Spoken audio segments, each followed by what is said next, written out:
আসসালামু আলাইকুম সবাই কেমন আছেন? আশা করি ভালো আছেন। যারা চ্যানেলটি সাবস্ক্রাইব করেছেন তাদেরকে অসংখ্য ধন্যবাদ। আর যারা সাবস্ক্রাইব করে আবার সাবস্ক্রাইব তুলে নিয়েছেন তাদেরকে কি আর বলবো। তারা নিজেরাও কিছু করতে পারে না, কাউকে কিছু করতেও দেয় না। মিসকে শয়তানের খালাতো ভাই তারা। যাই হোক, আজকে আপনাদের সাথে শেয়ার করব আলুর চপ রেসিপি। আমি এখানে 1.5 কাপ পরিমাণ বেসন নিয়ে নিয়েছি। এগুলো আমারই ঘরে বানানো বেসন, আমি বানিয়েছিলাম। ডেসক্রিপশন বক্সে বেসনের লিংক দিয়ে দেব। 1.5 কাপ বেসনের সাথে আমি দিয়ে দিয়েছি 1 চা চামচ মরিচ গুঁড়া, 1 চা চামচ হলুদ গুঁড়া, 1 চা চামচ লবণ এবং সামান্য একটু ধনিয়া গুঁড়া। আমি সব কিছু দিয়ে শুকনো উপকরণগুলো ভালোভাবে মিশিয়ে নিয়েছি। আমি সব কিছু ভালোভাবে মিশিয়ে একটু করে পানি দিয়ে বেসনের আটা গুলে নেব। আমি বেসনের আটা পাতলা করব না, খুব ভালোই ঘনত্ব রাখবো। এখন আমি দিয়ে দেব 2 চা চামচ কর্নফ্লাওয়ার। আপনারা কর্নফ্লাওয়ার না দিলে সমস্যা নেই, চাইলে স্কিপ করতে পারেন, বা কর্নফ্লাওয়ারের বদলে আপনারা চালের আটাও ইউজ করতে পারেন। কর্নফ্লাওয়ার বা চালের আটা ইউজ করলে আলুর চপ বা বেগুনির উপর ক্রিস্পি একটা ভাব আসে। আলুর চপ বেগুনি অনেক বেশি মুচমুচে হয় এবং অনেক সময় ধরে মুচমুচে থাকে। এখন আমি দিয়ে দিচ্ছি সামান্য একটু রসুন বাটা। অনেকে রসুন পছন্দ করে না বেসনের সাথে, আমার খুব ভালো লাগে তাই আমি দিয়েছি। আপনারা চাইলে স্কিপ করতে পারেন। বেসন গুলানো শেষ, এখন আমি বেসনগুলো এক সাইডে রেখে দেব। এখন আমি আলুগুলো রেডি করে নেব। আমি এখানে 2 রকমের আলুর পুর বানিয়েছি। আমি একটা বাটিতে 2টো আলু নিয়ে ভালোভাবে ম্যাশ করে নিয়েছি। আলু দুটোকে দিয়ে দিয়েছি কিছুটা পেঁয়াজ কুচি এবং কিছুটা কাঁচামরিচ কুচি, সাথে দিয়েছি ধনিয়া পাতা এবং স্বাদ মতো লবণ। সব কিছু দিয়ে আমি একটু ভালোভাবে মুথে নিয়েছি সব কিছুকে। এখন আমি দিয়ে দেব সামান্য একটু চিলি ফ্লেক্স। আমি বেশ কিছুটা শুকনো মরিচ মুচমুচে করে ভেঙে গুঁড়ো করে একটা এয়ারটাইট বয়ামে রেখে দিয়েছি, যেন যখনই কোনো কিছুতে প্রয়োজন হয় আমি ইউজ করতে পারি। এখন আমি দিয়ে দিচ্ছি সামান্য একটু সরিষার তেল। আমি সরিষার তেল দিয়ে আলুগুলোকে আবারও ভালোভাবে মেখে নিয়েছি।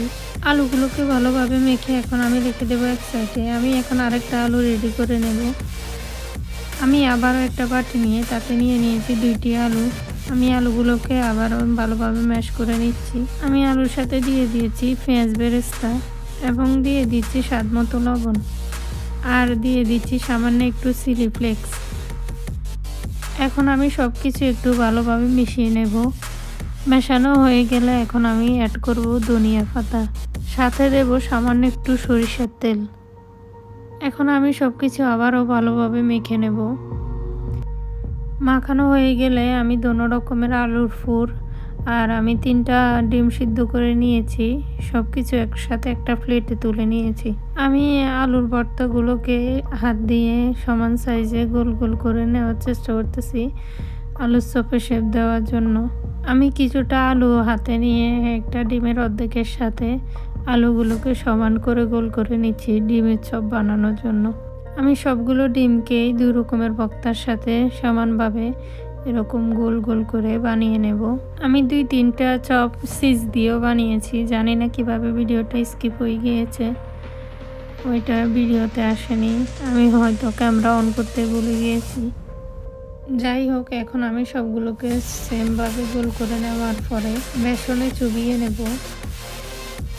এখন আমি বানিয়ে রাখা চপগুলো বেসনের মধ্যে দিয়ে চুবিয়ে দিয়ে দেব তেলে।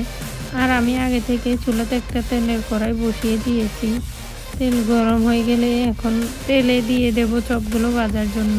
আর আমি যে তেলে পেঁয়াজ বেরেস্তা করেছিলাম ওই তেলে আলু চপগুলো ভেজে নিচ্ছি।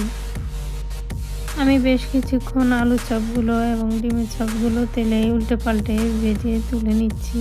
আমি যখন আলু চপগুলো ভাজছিলাম তখনই আমার বাসায় মেহমান আসে, তো আমি ছবি ভিডিও কিছুই না তুলে গরম গরম নিয়ে একদম মেহমানের সামনে দিয়েছিলাম আলু চপগুলো। বাকিগুলো ভেজে আমি ছবি তুলি, ভিডিও করি।